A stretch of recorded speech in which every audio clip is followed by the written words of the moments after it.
class when you just had to take your spiritual gifts test. When we took ours, my number one spiritual gift was faith. And I was looking back, and that is so true. I don't know how many of y'all remember what my testimony is, but I lost my dad back in October. And that is something that's really hard to do, is to go through all this right here and not have your daddy around to say, good job, son. But at the same time, this is something else that happens. For about a month, while I've been here, until about 2 weeks ago, me and my brother died.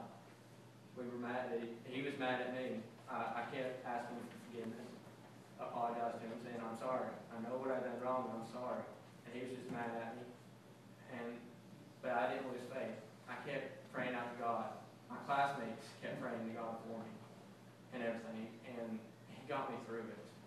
And my brother, just out of the blue, came by work one night. And for about an hour, I'm just glad we weren't busy that night. Because about an hour I was up in the dining room talking to him on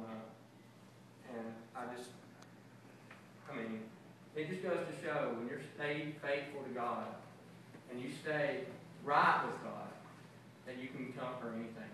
Just remember Philippians 4:13, which is my life verse that I go through. And that's what got me through the past 2 years with my daddy going through all this. Because it was 2 years ago today.